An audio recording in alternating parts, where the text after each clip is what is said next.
Welcome to this explainer. Today, we're going to have a slightly tough but loving intervention about exactly where your hard-earned money is secretly disappearing every single month. Look, this affects pretty much all of us, and by the end of this, you're going to see your daily spending in a completely new light. Grab a notebook because we are getting highly actionable today with step-by-step guidance you can use immediately. So, imagine this staggering number, 10,400 rupees. Think of this amount as representing all those runaway 50 rupee notes. You know what I mean, right? They're like little escaped prisoners, quietly fleeing your bank account for that one single frequent merchant. It might be your favorite evening Swiggy order, or maybe the daily chai stand right down the street from your office. Individually, these tiny transactions feel absolutely harmless, but collectively, they are staging a massive jailbreak on your finances. Guys, we are dealing with a massive leak caused by unconscious spending. Your UPI is quite literally leaking. But hey, don't panic, because here is the good news. It is time we put a stop to it, and we're going to do it without ruining your daily joys. I am definitely not here to tell you to stop living your life, or to abandon the things that make your day great. Instead, we are going to learn how to plug this leak systematically. So here's the exact step-by-step roadmap we'll follow to plug that leak and actually fund your next vacation. First, the silent UPI drain. Second, the psychology of microspending. Third, the skip and shift rule. Fourth, the compounding math revealed. And finally, your action plan today. Okay, let's dive straight into Section 1, the silent UPI drain. Let's face an uncomfortable truth. If I looked at your UPI statement right now, I guarantee we would both be completely shocked by how much you spent on just one merchant last month. When you tally up those tiny, repetitive convenience purchases over just 30 days, the numbers are honestly astronomical. It's the 20 rupees here, the 150 there, and because scanning a QR code or entering a PIN takes just a fraction of a second, the psychological pain of parting with physical cash, it's completely gone. That is the silent drain at work. Let's move to Section 2, the psychology of microspending. So why does this happen? Well, the problem isn't the cup of chai itself, it's the behavior behind the purchase. The real culprit here is something called mental accounting.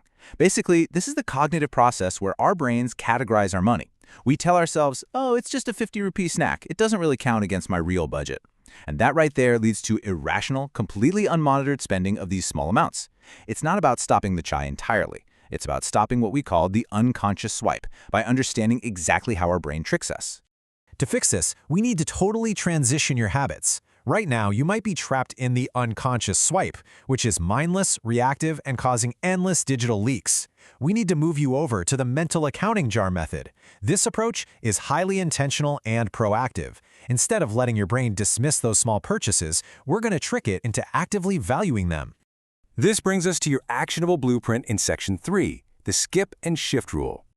All right, here is the exact physical step-by-step sequence you need to perform. I want you to treat this as a non-negotiable rule. Step 1, pick just one habit, like maybe one specific Swiggy order, to skip just once a week. Step 2, the moment you skip it, instantly transfer that exact saved amount. And Step 3, drop it straight into a separate, dedicated dream vacation wallet or account. Seriously, do not leave it in your main checking account where it will just get spent on something else. Skip it and immediately shift it. We like to call this the 10-second transfer trick. Picture your phone buzzing with a craving or a UPI notification right now. The very moment you resist that urge to buy that unnecessary item, you use those 10 seconds to open your banking app and pay your future self instead. You're literally replacing the dopamine hit of buying takeout with the dopamine hit of funding your dream trip. Actually, scratch that. It takes even less than 10 seconds. And it is an absolute game changer. Now let's look at the numbers in Section 4, compounding math revealed. What's really fascinating here is the undeniable math behind this simple behavioral shift. If you are skipping just 200 rupees a week using the skip and shift rule, look at what happens. That transforms into 800 rupees a month. Over a year, that stacks up to 9,600 rupees. Now put that money into a separate account yielding just a basic 5% interest, and you easily bump over the 10,000 rupee mark. I want these numbers burned into your mind. Skipping 200 rupees a week means saving 800 rupees a month, reaching 9,600 rupees a year, and hitting over 10,000 rupees with that 5% interest. Those aren't just random stats. That is the 10,000 rupees to 15,000 rupees you thought you absolutely didn't have. You don't have to quit your daily joys entirely. You just need to realize that your dream vacation is quite literally hiding inside your daily takeout habit. We've seen the math and the psychology, so let's get to Section 5, your action plan today. Here is your immediate homework assignment.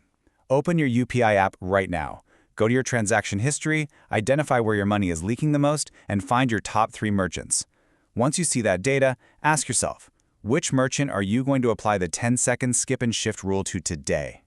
Because remember, every single time you swipe without thinking, you aren't just buying a coffee or a snack, you are selling a tiny piece of your future freedom. So which one do you value more?